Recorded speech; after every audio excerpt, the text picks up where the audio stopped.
All right, coming at you with some wisdom and motivation from the Bible today. We're going to stay in Exodus. Isn't it neat that we can get so many ideas and so many takeaways from generally like one story in the Bible? And I think that's what's good about rereading the Bible over and over. Every time you read it, depending on the season you're in, your different things are going to jump out to you. And so I do the Bible recap. I've done the daily audio Bible, different ways to go through the Bible in a year, and I recommend that for you. So the last 3 videos have been on Exodus. Today will also be on Exodus. I don't know how many more are going to be on Exodus. We'll just see. But today we're focusing on Exodus chapter 17 through 19. And oh my gosh, I just felt like this one was written for me, but obviously it was written for all of us. But I just feel like it should have started with the dedication page that said to Farron, and it would have been no surprise. But okay, so here's what's happening in this part of Exodus. The Israelites, they're in the wilderness. They've escaped Pharaoh. It's not an easy path that they're on. And now to top it all off, they are being attacked by Amalek, the Amaleks in the wilderness. Okay. So they are, just trying to survive, just trying to get to the promised land. And now they're under attack. But this kind of cool thing happens, right? So Moses puts his hands up, and when his arms are up nice and high, the Israelites are winning. But I don't know if you've tried to hold your arms up before, but after a while, it's pretty tiring. And so as his arms start to fall, then the Amaleks are starting to kick our tail. And so he tries to lift him back up, and he's got 2 buddies, Aaron and Hur, and they realize what's happening. And so the first thing they do is they have Moses sit down. The first thing they do. So, man, when you're overwhelmed, do you have friends? Do you have people in your life that remind you to rest? And if you won't listen, maybe they forcefully make you rest in some kind of way. So the first thing they do is they have Moses sit down. And after Moses is sitting down, they each take an arm and they each hold up an arm. They're both coming to Moses to help him help the Israelites beat the Amaleks. And so that is really cool. We have a book series coming up, Dream Big by Bob Goff, and he also talks about the power of community. He says no one, absolutely no one, gets to their dreams and ambitions by themselves. You need a community. And so this was true for Moses, right? We've talked before on these videos how God's chosen people, they're human just like us. They're not any better, and in fact, a lot of them are flawed just like us, but God still uses them to tell the story, to fulfill a purpose. And so here's Moses. He's done some awesome things by the power of God. And even in this moment, he relies on his friends, his community to help him help the people. So that was really neat to see. So in that instance, please make sure that you're checking in with yourself and resting when you need and building a community around you to help you whenever you're in a time of need. So then it's not over yet. There's more.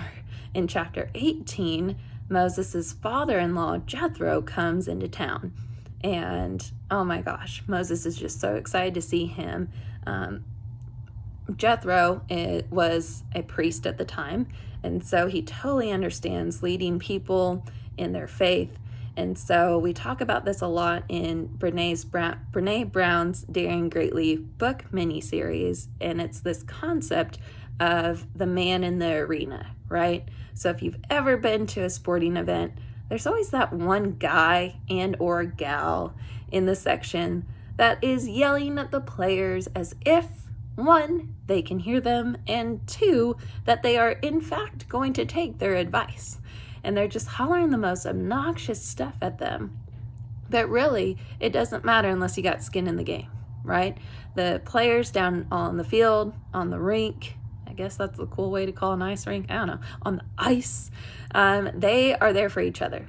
They're not listening to the crowds jeering in the stands and like throwing insults at them and trying to tell them how to play. All they care about are other people in the arena. And so here comes Jethro to see Moses, and Moses is like, man, I know you get this, and just knows that Jethro's there for him. Jethro kind of says, hey, so what have you been up to? And Moses is telling him what's been going on. And Jethro is like, whoa, wait a minute. You can't be doing all of that. 1, you're going to burn yourself out, and 2, you're going to burn the people out.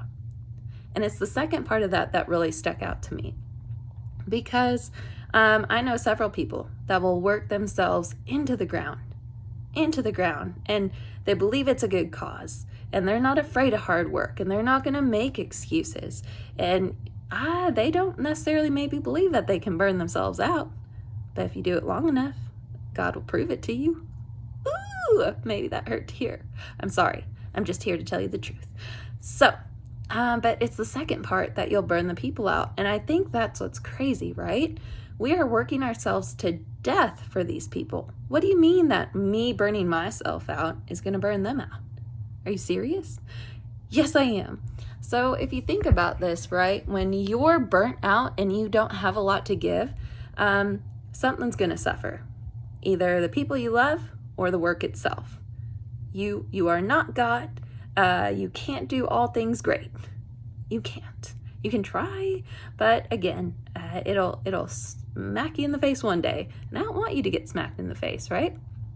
So, I know that like when I am giving my all at work, that like sometimes I'm not showing up at home as much as I could. And I don't mean just doing the dishes and laundry and all that. I mean showing up for my own kids, for my own family. Or if I want to get really involved in whatever it's going to take to be here and be present with my family, I know my work isn't going to be as awesome as if I was killing myself to do it all. So somewhere it's gonna suffer. And so what Jethro encourages Moses to do is to delegate. Delegate. And I think that's really encouraging to hear. Again, awesome Moses.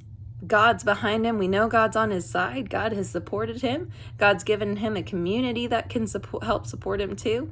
And Jethro's still coming in and saying, whoa.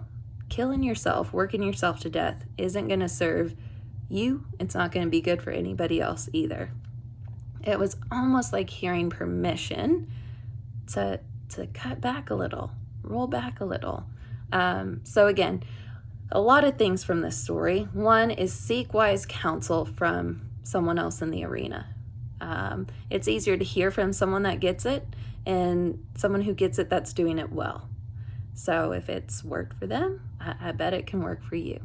Again, out of these 2 chapters, we see evidence that God wants us in community. And just because you're doing it all doesn't mean you're doing it all well. Don't wear out the people that you work with or the people you love when they're the whole reason you're killing yourself, right? So scale back a little and serve well.